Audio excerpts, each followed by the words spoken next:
Hello, hello. How's everybody doing? Your daily dose of just basically bro talk. We should talk car stuff. We should talk what's going on stuff. And this channel has developed nicely into a kind of like a daily talk show where, depending on what happened today, we talk about it.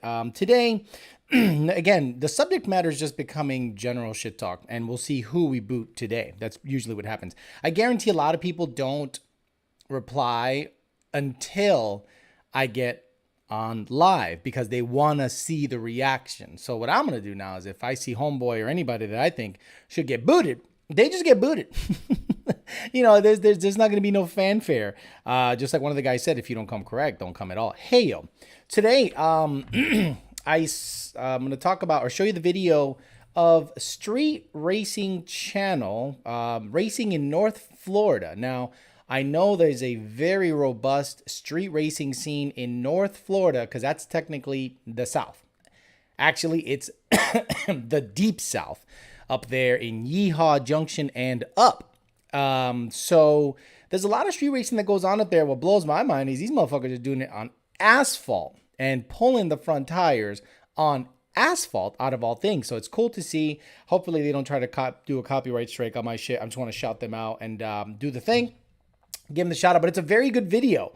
They're racing a Falcon versus a SN Mustang, and oof, good shit. And before we get into it, I'm going to say hi to the people here, and then we'll show you the video, and then we'll just talk general shit based maybe on the video, maybe on anything that came up during the day. I saw AEM released a video of them swapping a Tesla drivetrain on a S197 3-valve years chassis, which I think that's a good swap candidate.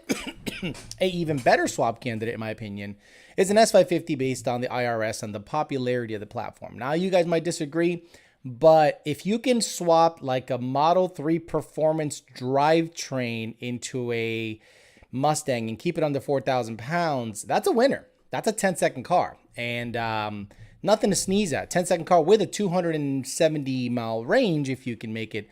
Of course, I start the show. Homeboy crackhead shows up with the ball. I think he just hears me talk, and he just wants attention. That's all that happens. So we got Bill Morrison, Eliza's Douche Did It, Eliza again, Paul H, Nickel White, the original SB, Mini Bike Madman, Mendoza's Coyote, TBE King. Can Fridays be members only chats? Maybe. I could do something like that, but there's only going to be, 50 people on, if that. With SVT, we got Forget Not Who You Are, Children of the Sun. Says, sup, Alex? Looks like right lane lost by 80 weeks as well from the thumbnail. Wesley Stewart says hello. Angel Martin, No Tango Turbo, Coyote Fury, JD Swag, one of the mods, Mike Rodriguez, Israel Rios, Jesus Perez, Bondo Bird in the house. He should be machining totally made in America rotor shafts. Arnold, Angel Puerto Rico, Mike Smith. Dude. What is your problem? Forced Horse says, howdy, Alex, Josh Roy, Dougie, Trey. We got Desert 1320. How you doing, Desert 1320? How you doing? Jeremy Swan, Joshua Lawrence, Jeffrey Catalino, whatever the fuck his name is, Jason Friedberg, Kimbo, Texas, Size Gap, Matt, Morgan, OEM Spec, Jason, and Morga, Matt Kalenda, Pat the One, Paul Mills, I haven't seen that name in a long fucking time, and Macho Matt and Frank Tamaji. Okay, let's get to it. Very cool looking race brought to you by the guys over at Street Racing Channel. Again, I'm not trying to take your shit. I'm just trying to basically shout you guys out. I think you guys did a really good job with this video. So let's get to the meat of it. I urge you guys to go there, subscribe, like the video, all that stuff, just so that they don't try to remove my shit. And apparently an SN went out there in Yeehaw Junction area and boy, did one of the most impressive asphalt wheelies on a I don't know if it's mini tubbed or not. It might be mini tubbed, but this is legit. This is small tire car. This is nitrous car. This is, for all intents and purposes, something you guys can build. It's not an insane, crazy setup. It is a pretty straightforward setup. Headphone users, beware. It is going to be loud, but check this shit out.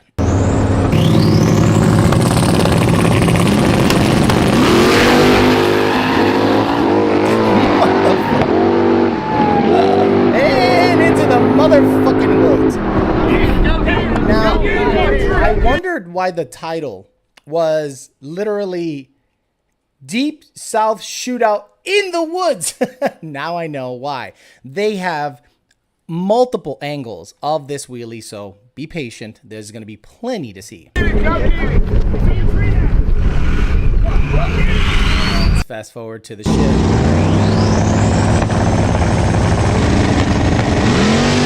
Look at that motherfucker. Oh! And in the woods. Now, I know this gentleman wrecked his shit. His car is totaled. But his legend will live on for a very long time everywhere. No, I understand the Falcon 1. No one's going to care. The guy that really, I mean, he lost because he went into the fucking woods. But God damn it. What a wheelie. What a way of launching a car in looks like 50 or 40 degree weather. North Florida on asphalt. Boy, impressive as hell. Let's see. I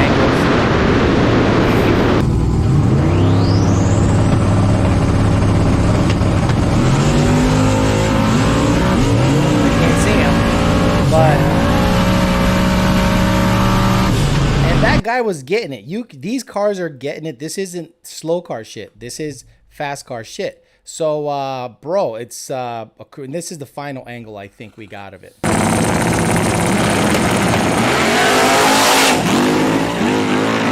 Fuck. Now, you hope that he had it, but when he landed, he overcorrected, obviously. And I see this all the time, and again, I've never been in this situation, so I'm not trying to say I would have done a better job. It sucks either way. But a lot of people, when they're in the air, they steer right. Have you guys noticed that? When someone is in the air, they steer right, and then when they land, what does the car do? The car goes right. Just like that. It sucks to see it, but the dude was in the woods. He was okay, by the way. He's fine. Tony, that's it. That's enough. That's enough. That's enough of that shit. He was in the woods. He was okay. I'm not going to play the whole video. If you guys want to see the rest of the video, then you guys can go there so that they don't think I'm just playing the whole video outright. But, bro, crazy shit. Crazy shit. Tony's great. Tony's not great. Tony's a fucking asshole. He doesn't let me work. I love him, but my God, he is just like, he is sleeping all day. The moment I sit down and start talking, he's like, oh, let me just go in here and start fucking shit up. The car didn't even look like it had a cage. Yeah, that's the other thing I started noticing about these cars, and a reason I don't really look. The only car that I have of that caliber is the GT500. I'll be goddamned if I'm going to go street race my GT500 in the woods like that without a cage and potentially wreck a, $65,000 to $70,000 car. Those guys probably have that much money in that setup. Even though that car might look basic and podunk, that car is probably set up well for it to do a wheelie like that on asphalt. There's been a lot of testing, a lot of blood, sweat, and tears in that car. And that's why I don't really do the street race shit. But if I was to ever be caught in a wheelie situation like that, I already lost. Right? I'm not that guy. I'm not that guy to write it out. I am not that guy to write it out like that. Pal. Trust me, you're not that guy. But that guy's going to be known forever. The next time he brings a car out, they're like, oh, you're that fucking dude that went into the woods, that did a wheelie, badass. No one even cares at the Falcon 1. But guys, it's impressive that he can do that on asphalt. Now, the first car I ever saw do that was the Gray Mare. I forget the name of the crew, the California guys, but the Gray Mare was the first car I saw in Compton Speedway, but that fucking shit is prepped more than Palm Beach International Raceway, like way more prepped. But it was cool to see it happen anyway. Then you started seeing more and more cars do crazy shit like that on the on asphalt, and I'm just like, boy, the amount of work, suspension, testing to make a car do that, it's impressive. Like, I can't just bolt on a set of slicks on the GT500 and expect to do shit like that unless I'm willing to wear out the motor, wear out the trans, wear out a whole bunch of shit just to test. I'm just not that fucking guy. No, thank you. Alex is going to fist fight Tony. Don't skimp out on the safety equipment. Blowing Corvettes off in the woods, says Matt 2011 GT.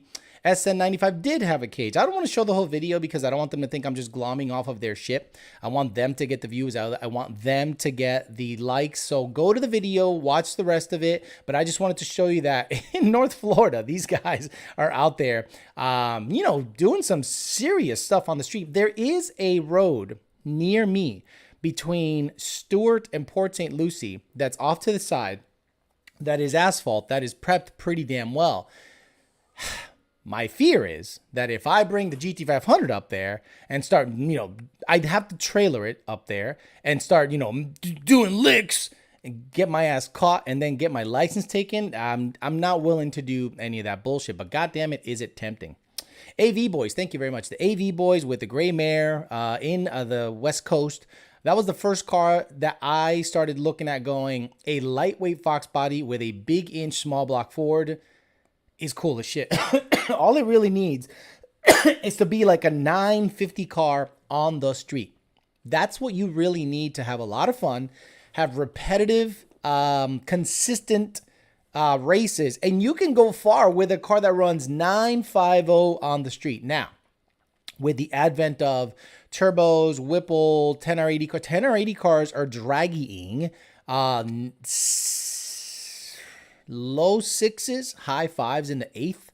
So, maybe you need a little more than that. But on the street, anything can happen. But a stick shift Fox lightweight, I'm saying lightweight tin can with a cage, of course, I think is desirable. That's why the Fairmont is going to end up going that route. I'm going to talk to probably Wesley Evans because I don't know anyone else that has a good big inch Ford, small block Ford, that probably can run nines on motor because the car has gone $799 on nitrous. And hell, I'll even have him build it if he's willing to. I don't mind spending the money and giving it to a brother instead of like a Prestige Motorsports. The problem is I want something turnkey. I don't want to have to do a goddamn thing, but put the motor in the car, put a trans behind it, tune it, of course, and then do my thing. That's definitely hanging the tire crazy as fuck. They are crazy as fuck. Good to see my local boys getting some love. What are you talking about, your local boys, Jared Wells? What the fuck are you talking about? This is Florida guys. Unless you're talking about the Street Racing channel. Yeah, those guys are Ohio guys. Like, they came down to Florida to fuck around? That's crazy shit. But Alex, did he get you guys a data log, though? 1,000 horsepower C601 or 1,100 horsepower turbo 10R80. Who do you got? Now, that's a good race because... So the Plaid Teslas are 920 or so cars. And on a roll, they're deadly. They're fast. So on a Coyote, on a turbo, and this is total douchebag math. Coyotes need about 1,100 wheel to beat a Tesla on the street. Actually, no, I take that back. 10R80, 900 horse or so Coyotes seem to do pretty well. I saw Odin supercharged Coyote on Can I Be Frank's racing channel. By the way, great channel. All he does is just post up races. Wonderful. Watch him, subscribe to him. Great shit. Good stuff. Hope his channel blows up. And it beat a Tesla. Rami Zaidan. Oh, Jesus Christ. I almost forgot. Sorry, To Auto Solutions. I forgot to put the banner up there. You pay a monthly fee. You get the banner up there all the time. To Auto Solutions to Puerto Rico beat a Tesla Plaid with his C6 ZR1 that made about 980 on E85 with a Kong 2650. And he beat it handily, and it was stick. So you're saying an 1,100 horsepower turbo 10R80 versus a 1,000 horsepower C6 ZR1? I got to put my money on the 10R80 car, only because it keeps it in the power band better than the manual C6ZR1, but the C6ZR1 is lighter. I don't want to say it's a driver's race because there's only one driver in that race, and it's the C6 guy. The 10R80 guy is riding. So driving versus riding, boy, I guess if I had to put my money on it, the 10R80, if I had to put my heart in it, it'd probably be the C6ZR1. The Falcon has been 490. That's fast, but that car was no slouch. The SN was right there with him the whole way. But again, it's the street. That's the great equalizer. Tesla Model X Plaid is out now. Oh my God, get out of here, Israel Rios. They have it on the street. Guys, the Model X Plaid is the SUV version, and it is a 9-second, high 9-second SUV. That's the motherfucker to get. That's the motherfucker to get. Fuck the sedan. You can do a lot more with the SUV, get a lot more total time, and it's a fast deal, and you could probably tow with it pretty well, like not super far though. Daniel Rose says, what's up with your Fairmont? My Fairmont, I sold the engine, blower, everything. I sold everything. The trans is going to go back to Jake. I'm not going to charge him for the trans. I'm going to give him back the full R200 built 6R80 that he basically sponsored. So instead of me, I could probably get 3,500 to 4,000 for it with the 3C converter. But I said, nope, that's not right to do. He sponsored that shit, so I'm going to go. Meaning I paid for it, but he did the servicing and he did the R&Ding for nothing. So I'm going to give it right back to the brother. Let him do whatever he wants with it, whether he takes it apart, resells it, whatever he wants to do with it, it is his to do with. I'm not going to do anything. And then I'm going to talk to people like Wesley Evans, like have a legitimate talk and talk about building a 7. It has to be 700 horsepower small block Ford on E85. Really high compression, 13-1. High revving, stupid cam. I don't care if it has to idle at 2,000 RPMs to get some brake action. I don't care. I want it, but I'm going to drive it on the street, not daily drive it, just, drive it to get ice cream and back. Hopefully the cam doesn't fucking flatten out, because the lobes become flat. And we'll see what it takes. But I want something rowdy as shit. Stick shift. I'm going to front half the Fairmont, back half the Fairmont, meaning front tubular, then back half the rear with inboard shocks. Make it low, like really fucking low. Stick shift, all motor, and that's the plan for the Fairmont. It'll be a while before I get all that stuff done, though, for sure. What to do, guys, says HTFU grad. Caddy says, Fonzo's another good racing channel. Cuban Coyote said, what up, what up? Cuban Coyote got the cookies today. Cuban Coyote got the oh my god cookies today. Watch when you try the YDBT cookie. It is so fucking stupid. It doesn't make sense. There's just so much stuff going on. They literally asked me, Alex, what do you want on your cookie? I'm like, throw everything in the motherfucking kitchen at it. And they didn't just throw anything in the kitchen at it. They did it strategically. God damn it, they did such a great job. Alex, does the stock 6 already have a $5,000 standstill rev limiter? No. No, you can rev a stock 6R80 car to fucking 6,800 if you want. A 10R80, though, you cannot.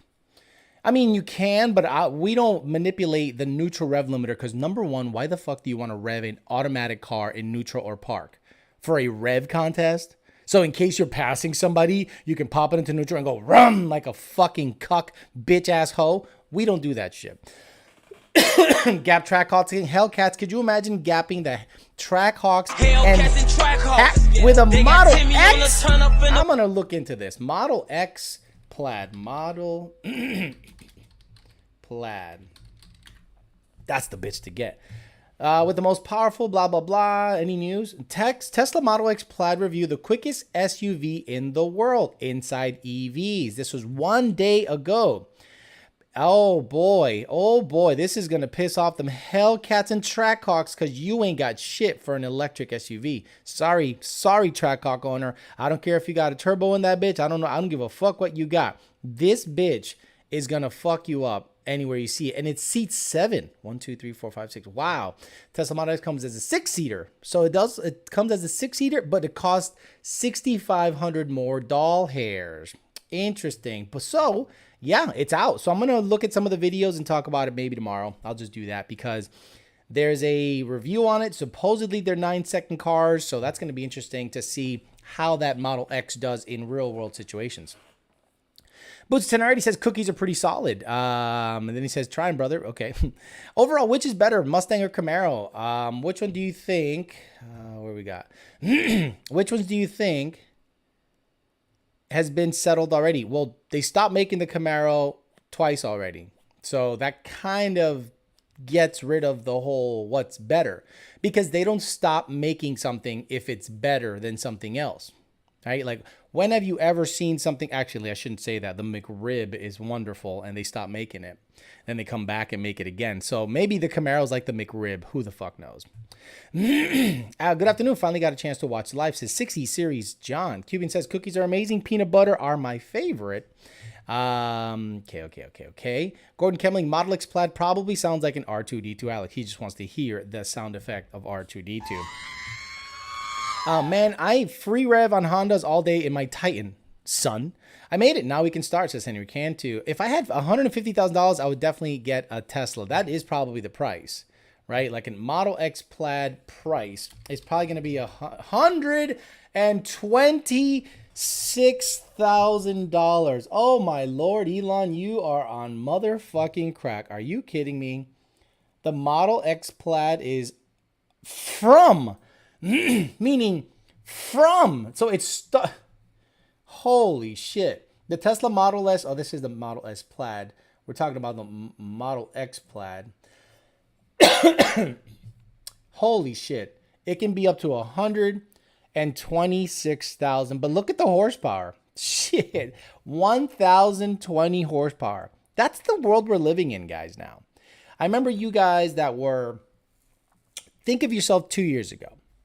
You thought battery powered cars are stupid. They're dumb. They're gay. You're a ricer. No, I'm sorry. No, you're a ricer. You're a hippie. You're gay again. You're a gay hippie. But then you started seeing these things gap people. You started seeing these things, especially the Model 3 performance is what opened my eyes. I saw it on on one of these British racing shows, and it was handling fucking Lambos that were launching on a two-step and handling it.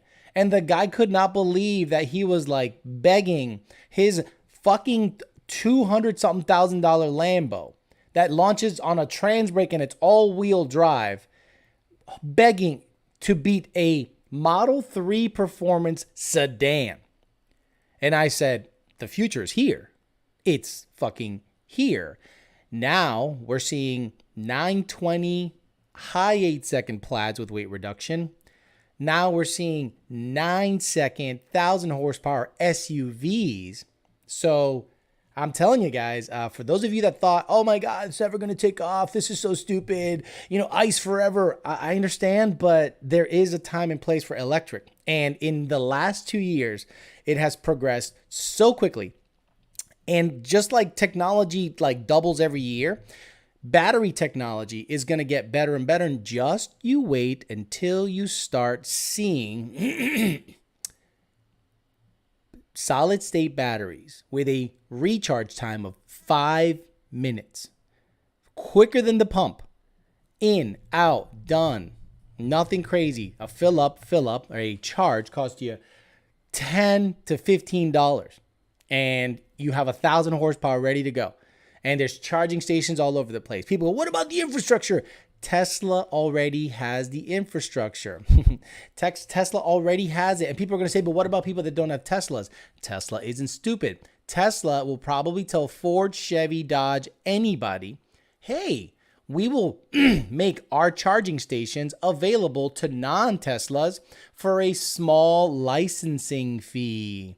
And that's when Tesla goes from being $1 trillion company to $1.5 trillion or $2 trillion company once they start licensing their charging stations to other cars. In other words, guys, the infrastructure is already done. A lot of you guys out there complain about the infrastructure and wait till the infrastructure and wait till this and wait till that. Then all of a sudden, you're going to figure out that Tesla's going to license their charging stations to other manufacturers. And your infrastructure argument goes away because Tesla already built it. You can go from coast to coast with charging stations aplenty because Tesla already built it. On the red car, Whipple 2.9 or centrifugal.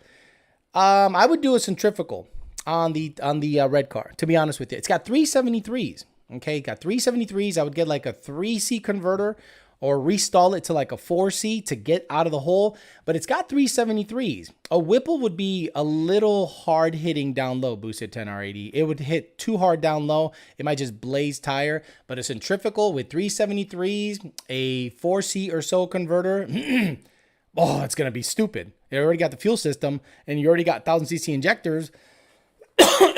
It should be a low 9-second, high 8-second car, no problem. With a 3.3 pulley, or maybe, yeah, like a 3.3 pulley, a 3.3 pulley centrifugal V7 JT on the red car with the right converter and 373s. I bet you that bitch is a bottom 9-second car, no problem. Real Teal considering slowing down to 850 to be more streetable, slowing down to 850s, let that soak in. Exactly. Look, I can make the blue car a street car that runs 850s. I'm saying super streetable, 20-inch wheels all the way around, like nice 20-inch Ford Stars with ET Street SS's, full exhaust, cage is already there, full interior. That car could probably go 1050s. That car could probably go, 850s in street trim and drive it home. That is way more desirable to me than to have a all-out, max effort, need ice in the trunk all the fucking time to get down the track. 4.5-liter Whipple having ass thing that can only get down the track once, bring it back, cool it down, ice it down. That is stupid, undesirable. Real Teal is now figuring out what most adults figure out. A fast street car is way more desirable than a blazing fast race car. There's only one place you could drive a race car. It's a fucking track. A street car, turn it on, drive it anywhere, not have to worry about trans getting stupid hot, not have to worry about the type of fuel that you run, not have to worry about the rattling inside the interior. You just enjoy the vehicle. That is way more desirable. All of my cars that were race cars, aka Fairmont and the GT500, I don't drive that much. Guess which car I drive the most? The white car. The 700 plus horsepower, centrifugal with all the amenities. That bitch gets driven all the freaking time. I might be alone on this, says Matt 2011 GT, but after driving the SN, I do miss the cable clutch versus the hydro. Look, who doesn't miss a cable clutch? With the mechanical actuation, you can actually tell where the clutch is coming up and out. But the smoothness, nothing beats the smoothness of a hydraulic clutch. Like nothing beats how smooth it actuates. But the cable clutch has its place, in my opinion. Model X is ugly, though. It's ugly, but so is the Trackhawk. Trackhawk ain't a good-looking fucking vehicle. Only when you start putting wheels on it, a body kit, tint, and this and this and that, does it start looking good. But in stock form, the Trackhawk is not that attractive. Sorry. Good afternoon, Alex. Going to be getting Ben Callender Stage 3 transmission in a couple of months. Do you still recommend the RST clutch for some drag stuff on the street and some daily driving? Look, I'm still a Mantic fan, although they've kind of dropped off in terms of popularity. I'm still a Mantic fan. Jury's still out on the LPX clutch that I have in my car. I bought it from Ben because he recommended it, but it would not have been my first choice. But we'll see. If that thing just smokes itself in less than a year, I'm going to give it the big thumbs down. I remember racing at Hunts Point, New York in the late 80s, 12.3, thinking I was fast. That is slow by today's standard. Hunts Point, is that the one where they raced like literally on the street with a bunch of traffic going the other way? I saw a Facebook video about that. Tony wants to play, damn it. He only wants to play when I'm talking. When I'm sitting down on the couch watching TV, he's sleeping. When I'm working, he's sleeping. When I'm talking, he wants to play because he just wants attention. He hears a voice and he's like, oh, we're playing? And I'm like, no, we're not playing, bro. Oh, no, 50 says, you should redo the 11 and 12 car with a big Century. The black car was the tits. It wasn't. The black car, unfortunately, got to the point of being a slow race car. You know what I mean? A 10-1, slow, semi-gutted race car. I took the seats out like a dumbass. I put a Kirky in it or something similar, NRG, because I was poor. I put hind joints, upper and lower control arms in it, and god damn it, the noise they made was so stupid. If I had to do it all over again, I'd get a 14 GT black. Or ruby red. It got to be pretty. Because it's going to be a pretty car. Why? Because I want to sell that motherfucker after I'm done doing what I need to do. And I would do a NA build, meaning and I would go right after it. I wouldn't slowly progress. I would see how fast I can go stock. Then maybe some suspension stuff. Stock, meaning stock tune even. Get the suspension squared away, get the trans and clutch and everything and drive shaft squared away. Then just throw a Cobra Jet, comp cams, and a couple other things at it. But the weight reduction, I don't think I'm going to do because I'm starting to realize that weight reduction to me is like not street car stuff. Weight reduction to me is race car stuff. Like everything, riveted in and Scott Rod panels and stuff like that. To me, that's not a street car. And you can't tell me it's a street car unless you can drive it to the track, run the number, and drive it home. And no, going to Palm Beach International Raceway is not a long enough drive. To me, that's like 20 minutes. I can probably load the car up with bags of ice, with coolers, get to the track. Hopefully no one steals the coolers, because they will. Maybe bust off a 20 or a 30 and then drive it home. That still's not a street car. Car doesn't have AC. Car doesn't have any HVAC system. It has a big, stupid, hot, dumb Whipple on it. It probably should get a 2650, to be honest with you. I've always thought about shoving a 2650 with a 2.4 pulley on it to see if it makes similar power and if the IATs are better, which I'm sure they will be. The 4.5 Whipple is just literally a heater.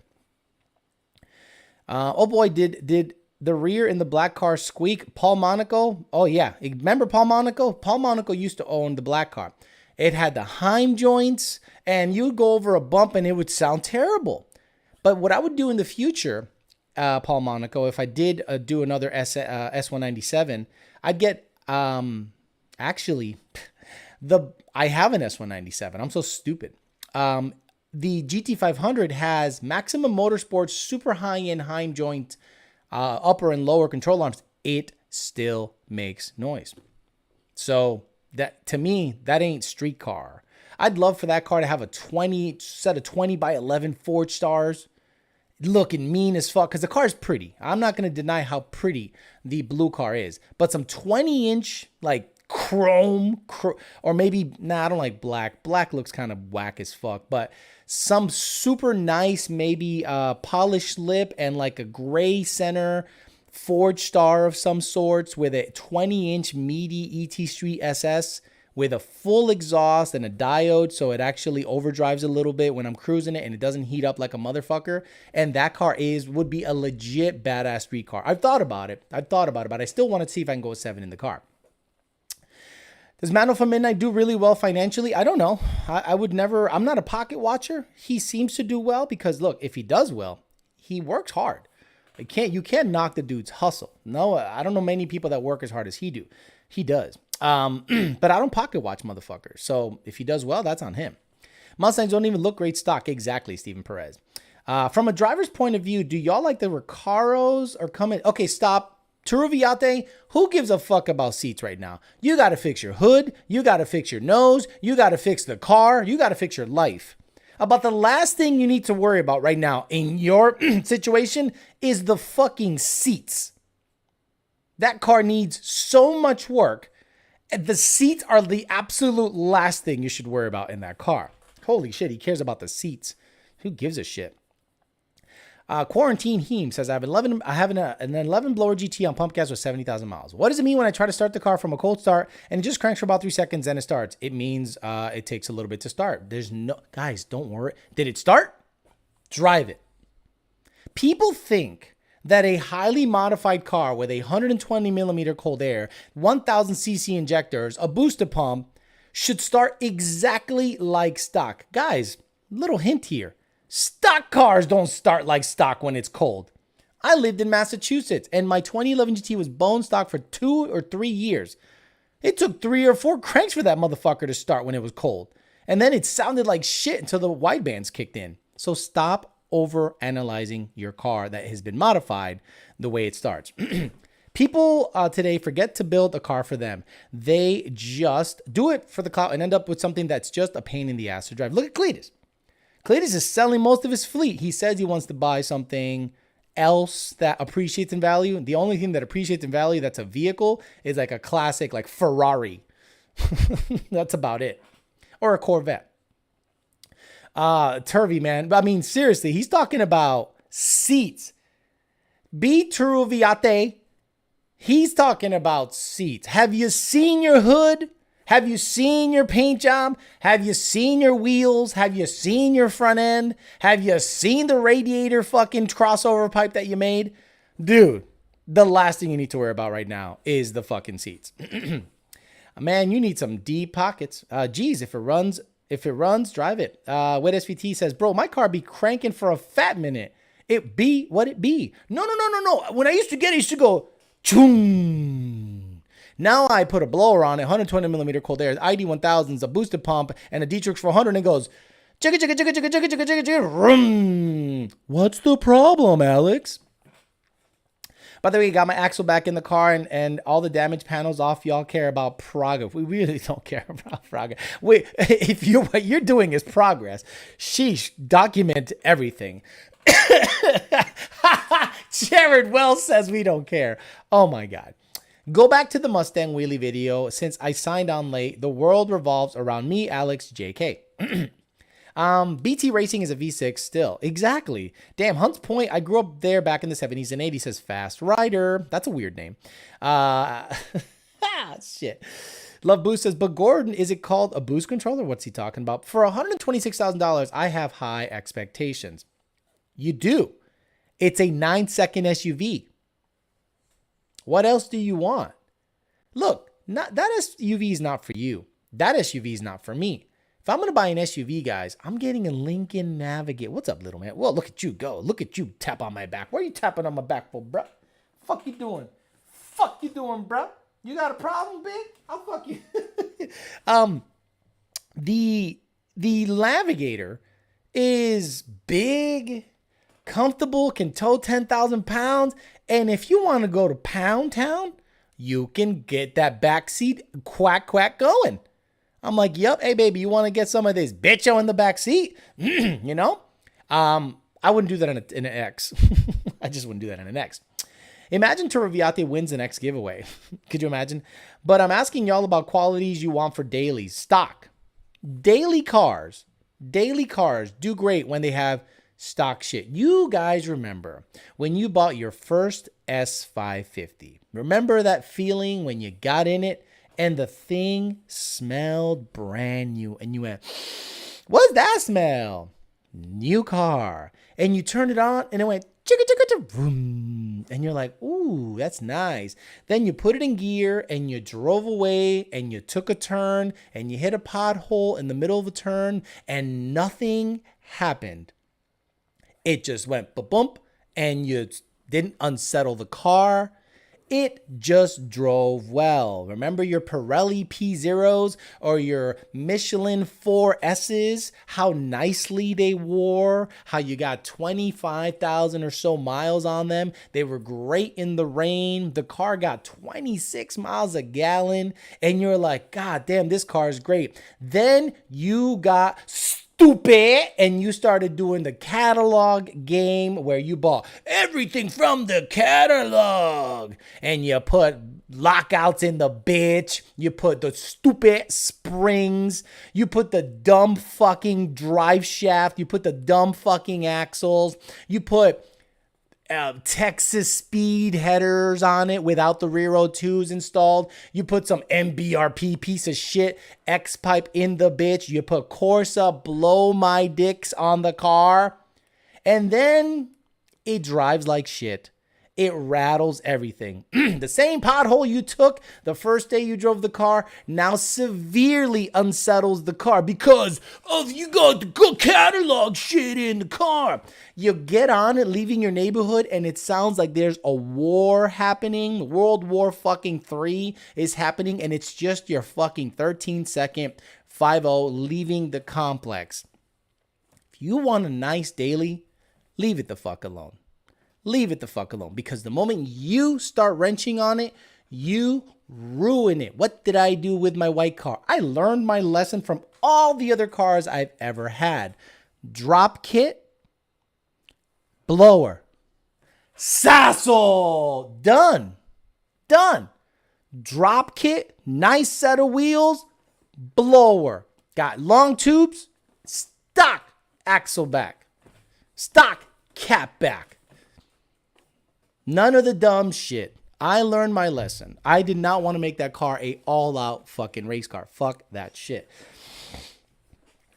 Nothing beats stock seats for a daily. I'm glad my 500 doesn't have the Recaro seats. Citos SVT, I don't like the Recaros in my GT500.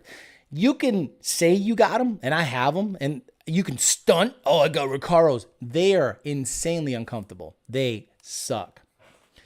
26 miles per gallon. I never gotten better than 13 miles per gallon in my 15 GT because you drive like a fucking moron. Reset that bitch on the highway. Watch you get 26 miles a gallon. Then they get into the NA game and Swiss cheese it into the 10s. Exactly. And then you go, I don't have a hood. I have mismatching wheels. By the way, I got beadlocks in the back and VMSs in the front. That's how I know you're fucking poor, right? If you buy welds, Bellax, or a nice billet specialty beadlock wheel in the back, and then you skimp out on VMSs or race stars in the front, bro, fucking just drink bleach.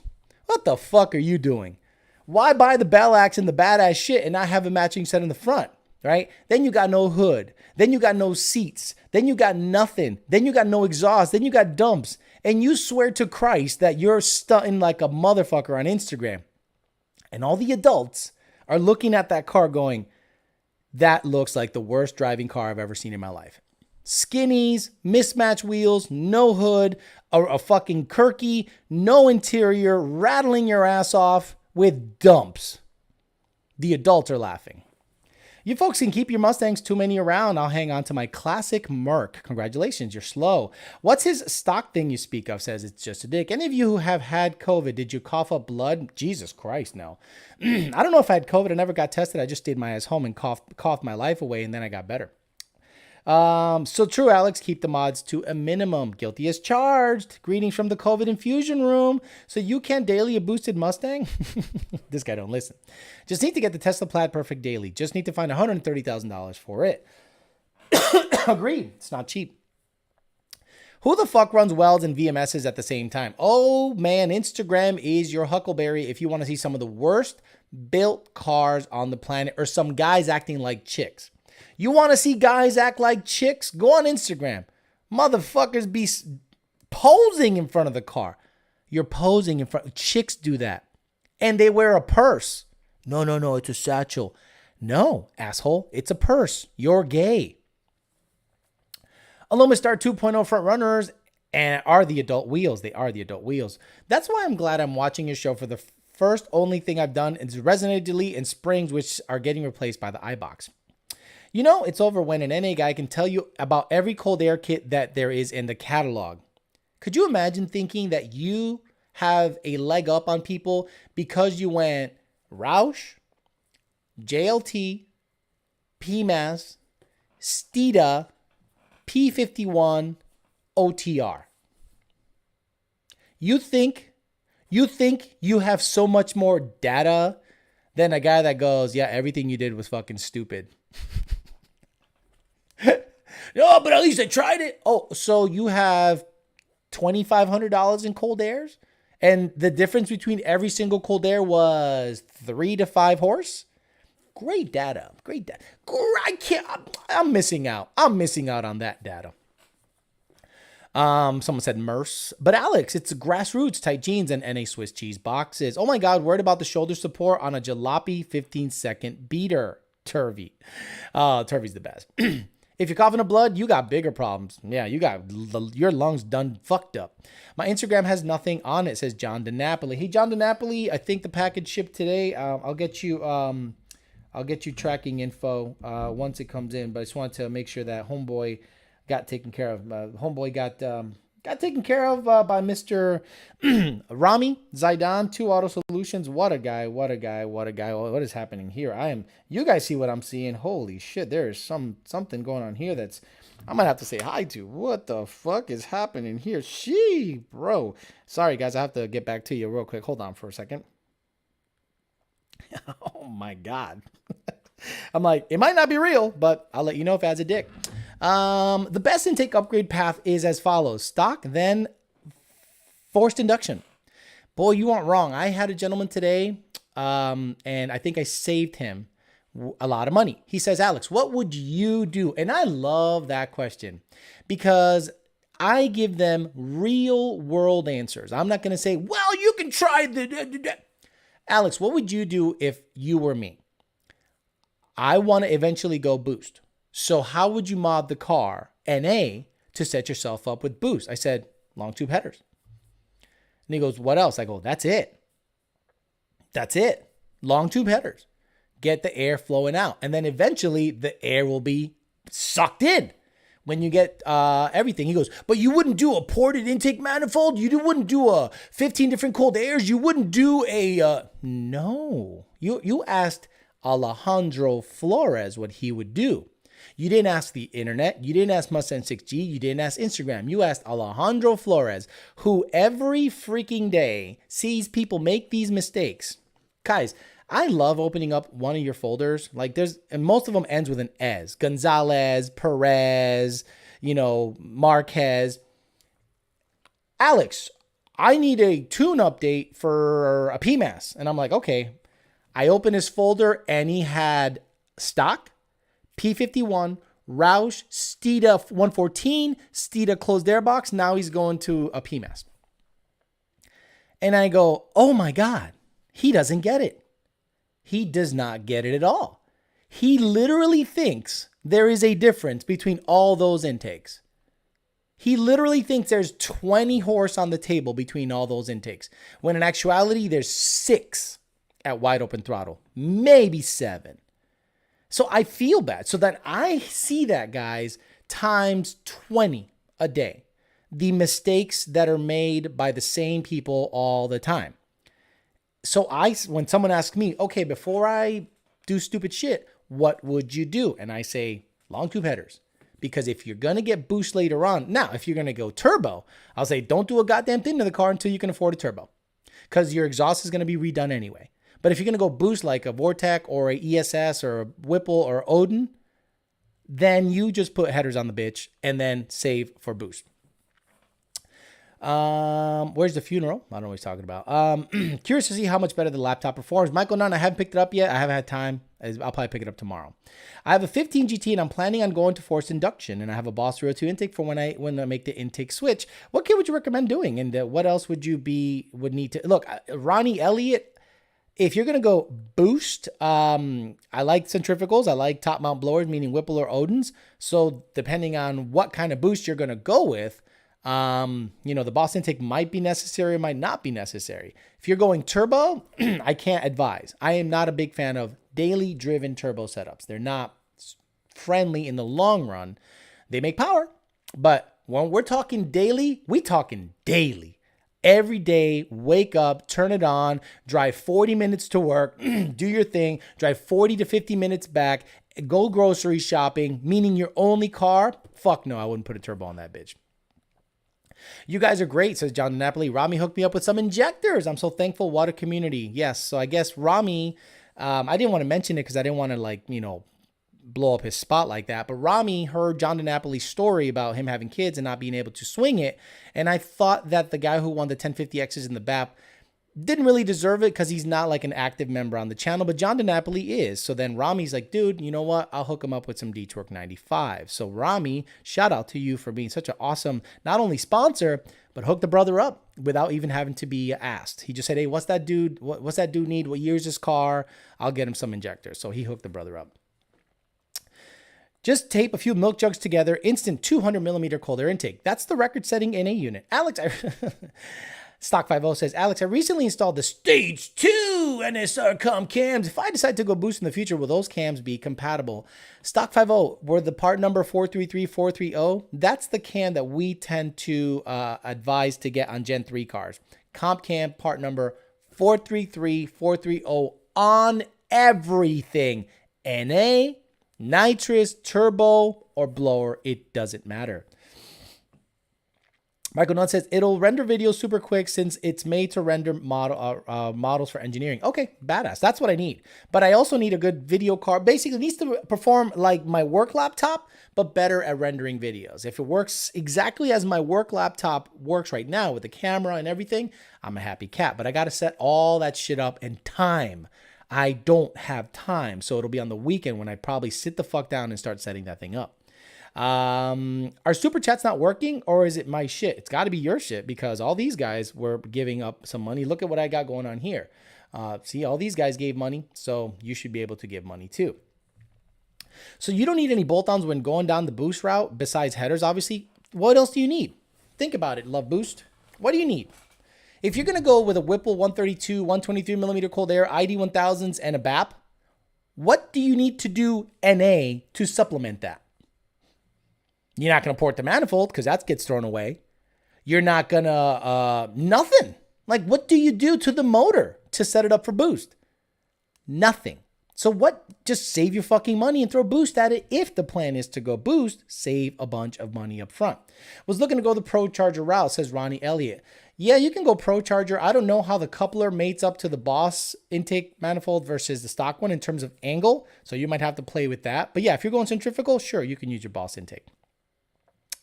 Macho Bat says that's a solid dude. Was looking at going at the Pro. Already got that. I have ARH headers and exhaust, 350 intake and throttle body, as well as LE47 injectors. Do I need a cold air, and what would be the one to go with? If you have a GT350 intake manifold, GT350 intake throttle body, guess what cold air I'm going to recommend? Crystal Mountain 86. GT350 cold air, which is basically a Roush cold air. Have you talked to Frank Perdomo lately? No, I have not. He's busy working, and the same thing happened with Donnie. Donnie got a job at, he went back to work for Bentley, making good money. And once we don't come across each other's paths, it goes away. The only person that still reaches out to me, we still have a friendship, even though I am not there often, is Jake from Power by the Hour, the owner. He reaches out to you. He wants to talk to you. He wants to go out to dinner and see how you're doing. He gives a shit. All the other guys, not so much. They always seem to want something.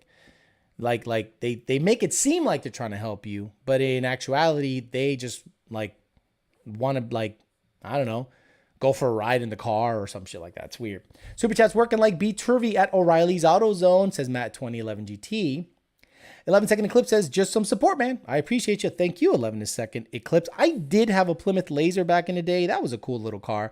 Then the timing belt tensioner started going, and it made that rattling sound, and we say bye-bye, and it was gone just like that. And we say bye-bye. It was gone. I'm getting a Pro Charger. I've got a Boss intake and long tubes. That's it. Perfect. That's all you need. That's all you need, sir. Nice daily boost application for a 15 two-wheel drive crew cab F-150. Roots style centrifugal. So I just finished up a Gen 2 F-150 truck that we were tuning with a Pro Charger, and he put it at 8 pounds of boost. He goes, man, it's really lazy down low. And I'm like, yeah, I kind of can't help you with that. You have a 4,800-pound truck with a centrifugal that doesn't make any power until about 5,000 RPMs. So if you have a heavy truck, root style, twin screw, whatever, and you should be good. What about Christian? Don't talk to homeboy either. Fuck that guy. Dylan K says, so asking, I got my GT performance package car for time attack and circuit racing. That's cool. I know I'll eventually want more power. Is it worth it to go boost route over a built motor? Yep. Absolutely. If you're going to do time attack stuff, a centrifugal is right up your alley. Only because IATs are a lot better on a centrifugal generally, even though a root style or twin screw at 125 to 130 IAT isn't an issue.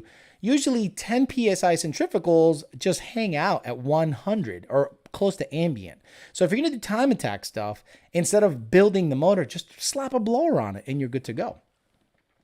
Pet the dog right now, please. Where he go? What's up, buddy? Come on. People want to see you. Come on. No? You don't want to come up? You want to come up? People want to see you. They think I'm ignoring you. And they don't know that I play with you all fucking day, buddy. Come on. Oh, yes. I play with you all fucking day, and you know it. You're just making it seem like, I don't. There you go. There you go, buddy. Good. He's too big to be so then he starts to fucking play. Like, that's the thing. Like, the moment you put him on my lap, he just wants to fucking play nonstop. My uncle punted a dog. Question for Alex in chat. I got a PO172 and a PO175 running rich. Where could be the problem? More likely my map sensor, injectors, or O2, E85. Run E85 pretty often. Flex tune. What are you doing, you psycho? Licking the mic. You'd have to data log it, Synergize X. When you say map sensor, so we're talking what, an EcoBoost or a Gen 2 and up truck?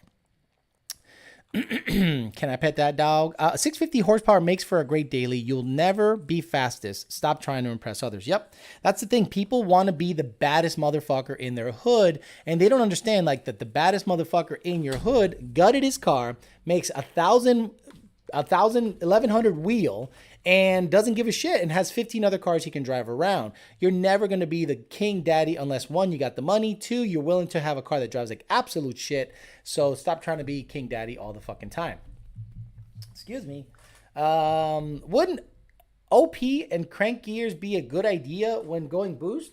Or just stay off the limiter. Just stay off the limiter. I haven't had crank sprocket oil pump gears in my black car, and that bitch was a 10-1 car that I drove all the fucking time. And my centrifugal Gen 3 didn't have oil pump gears. What ended up going on it was the number 7 ringland on the motor. Then the oil pump gears are fine. Shit, he is practicing for that Toto. What that dog doing? Alex, maybe you don't care that much about 5 to 10 minutes ago, but when you used your phone, the screen was visible when you entered the password unlock code. Oh, okay. So next time you have my phone in your hands, you'll be able to access it. Get the fuck out of here. Dylan K says, I appreciate it. Reminds me when it was just Pro Charger and having those crank snapping issues. The ones that have the crank snapping issues are the stage 2s, the ones that have an auxiliary pulley on it. If it has an auxiliary pulley on it, I would avoid that motherfucker like the plague. What is the largest diameter pulley you can run on a Gen 1 Vortex setup? Largest diameter, 3.8, which is like 8 to 9 pounds. Then you get the 3.6, which is like 10 or 11 pounds. Then you get the 3.5 and the 3.4, and then the 3.3, which is like 14 to 15 pounds. That's like, you know, a lot of boost on that guy. There you go. Good boy. If you were given a stock 19 GT 10 what would be your ideal build? Thrash, I'd take it to the dealership and trade it in for a manual car. Thank you very much. You like BR7EFs more than the TR6s? Do they even make TR6s anymore? BR7EFs on the GT500, I think, is what you're referencing. Jesus, why are you're just typing on the keyboard? Why don't you just chill the fuck out? Why don't you just chill the fuck out? Just chill the fuck out, dude. Just chill. This crackhead looking motherfucker. He's like, oh, he yelled at me. All right, buddy. All right. 1, 2, 3. Huh. He's like a cat. He always lands on his legs. My God, the fucking hair. That's why I don't bring him up here. He's looking. Don't look at me all sad, motherfucker. Here, play with the ball. God damn it, do something. He's looking at me all sad and shit. Oh man, the code is 12345. That's the stupidest code I've ever heard. That's that's my code. Hey Alex, need a new bottom end. Need a new bottom end. What to do? Think of a Gen 3 bottom end on a Gen 2 head. I'm fully bolted on with no cams. And how much better is a Gen 3 bottom end than a Gen 2? In terms of max power, meaning the max amount of horsepower you can make, they can make about the same horsepower. Naturally aspirated, the Gen 3 is a little better because it has higher compression. So maybe that'll help you if you're going to stay NA for a long time. That's the same code I have on my luggage. Spaceball references. Great show last night in the dating channel. I'm glad the Bumble swipes are back. Oh yeah, it was a good time. Jared Wells says FKA forever. Edwin Rosado Jr. says he's on that manteca. Have you tried throwing him upside down? No, fuck no. I love my pup. I'm not looking to throw him upside down. Damn, I got the 433-710 cams. Yep, I recommend the 433-430s. That's the one we always recommend. Those have had the best success every single time. They're on a dyno. They make good power, good, consistent power, and we can count on them, and that's why we recommend them. So a lot of people don't know why we recommend certain cams. It's simple. When we phase them a certain way, usually Junior does the vetting. He goes, that cam is badass. That cam, when I phase it here on an NA car, it makes good power. When I phase it here on a turbo car, it makes good power. Then you get other cams and you start phasing them and they don't make any good power. Like everyone was talking about certain cams about 2 or 3 years ago, and we stayed quiet because we go, dude, nothing we do, and we tried every single angle on the planet, makes the advertised power that the manufacturer says it makes. None of it. So when people say, what about these cams? I'm like, we recommend Comp Cam Stage 3s on Gen 1 and Gen 2. Well, what about this? Now, I am telling you what we recommend based on our vast experience. It's just because the tuner doesn't know how to phase them properly. Okay, genius. Let's do this, genius. If you are a cam manufacturer, tell me where to lock the cam at.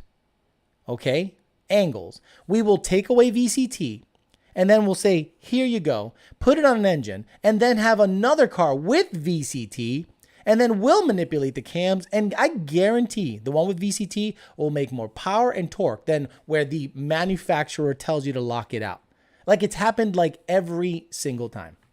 Hey, Alex, would an F-150 with a twin screw need the 4 Innovations fuel system? Not if you stay under 10 pounds and under. And if it's a Gen 2, you could probably go a little more because it's lower compression. It's like 10 to 5 or something like that. But generally, you don't need a complete fuel system if you're going to stay on pump gas. You getting off at 6 today? Yes, I am. Yes, it is 6 o'clock. All right, guys, I'm going to get out of here.